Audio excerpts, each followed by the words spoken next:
Santa Claus आएगा gift लाएगा, ये क्या हम भारतीय हैं? इस पर जरा विचार करना। क्या तुम सनातनी हो? इस पर विचार करना।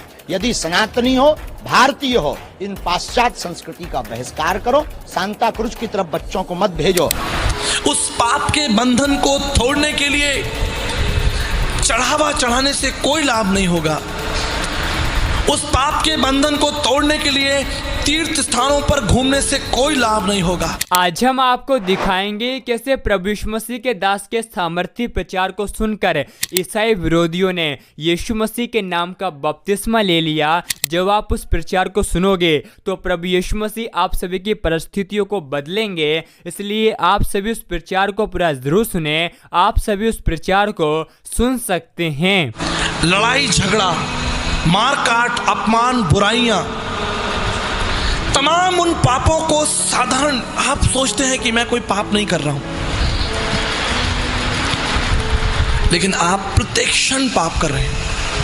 यहोवा परमेश्वर की दृष्टि में, चाहे आप माने ना माने, आप किसी भी जाति, समाज, कुल, भाषा, क्षेत्र, रंग रूप के क्यों ना हो, आप पाप के अधीन हैं।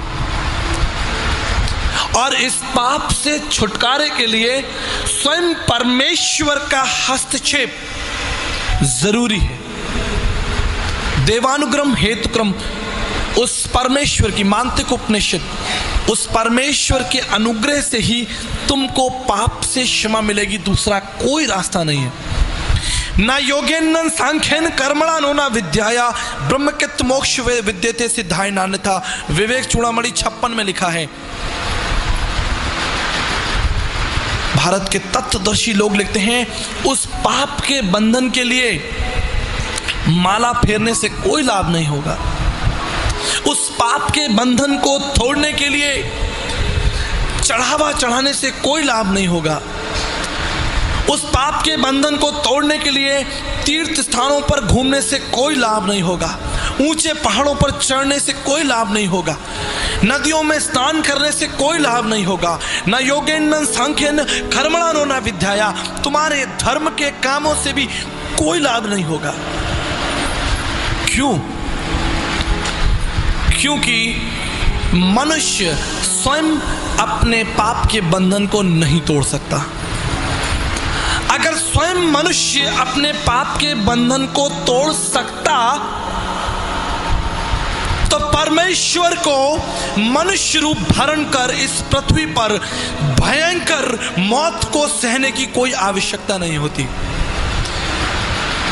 अगर मनुष्य अपने पाप के बंधन से स्वयं फारिग हो जाता तो यीशु को अपने ऊपर थुकवाने की आवश्यकता नहीं होती। प्रभु यीशु मसीह को कोड़े खाने की आवश्यकता नहीं होती। प्रभु यीशु मसीह को लात और घूंसे खाने की आवश्यकता नहीं होती।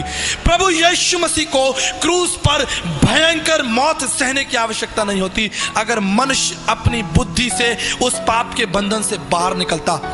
आदि में वचन था, वचन परमेश्वर था और वचन देधारी हुआ। वचन इसलिए देधारी हुआ कि वो तुम्हारे पापों को तुम्हारे जीवन से दूर कर दे।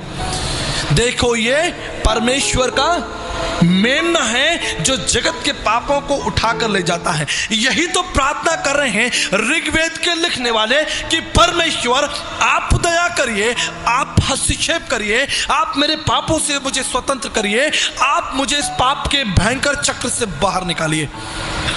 मौसम कौन कुटिल खलखामी, पापी कौन बड़ो है मुझसे, सब पततन में नानी, सब पापों में अधिक पापी मैं हूं। गीता के 3 अध्याय 13 पद में लिखा है, यज्ञ शिष्टान्य संतो मुच्यते सर्व किलश। जब तक परमेश्वर यज्ञ नहीं करेगा, जब तक स्वयं परमेश्वर यज्ञ नहीं करेगा, तब तक मनुष्य जाति के लिए उद्धार का द्वार नहीं खुलेगा। ये यज्ञ क्या है और इसे परमेश्वर कैसे करेगा? तद रक्तनम परमात्मनम पुण्यदान बल्याग्नम सर्व पाप परिहरो रक्त प्रक्षणम मावश्यम। जब तक परमेश्वर स्वयं अपना लहू ना बहाए, ध्यान दीजिए, जब तक स्वयं परमेश्वर का लहू नहीं बहेगा, मनुष्य जाति के पाप का बंधन नहीं टूटेगा। ये बाइबल में नहीं लिखा है, बृहदारण्यक उपनिषद में लिखा है, समस्त मानव जाति के पापों के लिए स्वयं परमेश्वर को महायज्ञ करना पड़ेगा। यज्ञ शिष्टानीय संतो सुमच्छते, अपने बच्चों के छुटकारे के लिए, संतों के छुटकारे के लिए परमेश्वर का यज्ञ। आप समझ रहे हैं कौन है वो परमेश्वर और कैसे वो मेरे पापों को क्षमा करेगा? कैसे मैं जानूंगा, कैसे मैं समझूंगा कि वो परमेश्वर कौन है? जाकी रही भावना जैसी, तितवाने देखी सूरत जैसी। जिसकी जो समझ में आया उसने ईश्वर को बना दिया। किसी ने लाल कर दिया, किसी ने पीला कर दिया, किसी ने 10 हाथ लगा दिए, किसी ने 12 हाथ लगा दिए, किसी ने धनुष पकड़ा दिया, किसी ने चक्र पकड़ा दिया, किसी ने गदा पकड़ा दिया। आप सभी इस वीडियो को भी छोड़ के ना जाए, आप सभी इस वीडियो को पूरा ज़रूर देखिए। जैसा कि आपने वीडियो में देखा कैसे प्रभु यीशु मसीह के दास के प्रचार को सुनकर ईसाई विरोधियों ने प्रभु यीशु मसीह के नाम का बपतिस्मा ले लिया। आप हमसे कहेंगे कि कहाँ पर ईसाई विरोधियों ने यीशु मसीह के नाम का बपतिस्मा लिया? आप ये झूठ बोल रहे हो। आपको हम बताना चाहते हैं हम झूठ नहीं बोल रहे हैं, हम प्रभु यीशु मसीह का वचन बोल रहे हैं, क्योंकि प्रभु यीशु मसीह का वचन कहता है अंत के समय में ऐसा होगा कि हर एक घुटना प्रभु यीशु मसीह के सामने झुकेगा और हर एक जीभ अंगीकार करेगी कि हमारा यीशु मसीह प्रभु है। इसलिए आप सभी विश्वास कीजिए, आने वाले दिनों में ईसाई विरोधी भी यीशु मसीह के नाम का बपतिस्मा लेंगे। ये कब होगा? ये जब होगा क्योंकि प्रभु यीशु मसीह का वचन कहता है तुम अपने बैरियों से प्रेम करो, सताने वालों के लिए प्रार्थना करो। इसलिए आप सभी ईसाई विरोधियों का विरोध ना करें,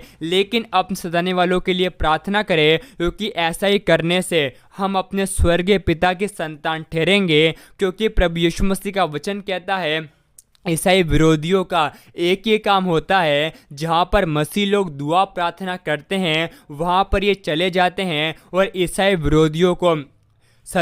विरोधी मसीह लोगों को सताने का काम करते हैं। लेकिन प्रभु यीशु मसीह का वचन कहता है जो अंत तक धीरज धरे रहेगा उसी का उद्धार होगा। क्योंकि प्रभु यीशु मसीह का वचन कहता है अंत के समय में हमारा प्रभु यीशु मसीह जल्दी आने वाला है, क्योंकि परमेश्वर ने जगत के नीचों को और तुच्छों को जो है भी नहीं हैं उनको चुन लिया है, ताकि जो हैं और घमंड करते हैं वे लज्जित कर सके। आप सभी इस प्रचार के बारे में क्या कहेंगे? आप हमें कमेंट में ज़रूर बताएं। और यीशु मसीह का वचन कहता है जो मनुष्य से नहीं हो सकता वो प्रभु यीशु मसीह से हो सकता है, क्योंकि प्रभु यीशु मसीह से सब कुछ हो सकता है। अगर आप सभी इस बात पर यकीन करते हैं कि आने वाले दिनों में ईसाई विरोधी भी यीशु मसीह को अपना उद्धारकर्ता स्वीकार करेंगे, तो आप सभी विश्वास से प्रार्थना करें, क्योंकि प्रभु यीशु मसीह का वचन कहता है जो कुछ तुम प्रार्थना में विश्वास से मांगोगे वह सभी तुमको मिल जाएगा।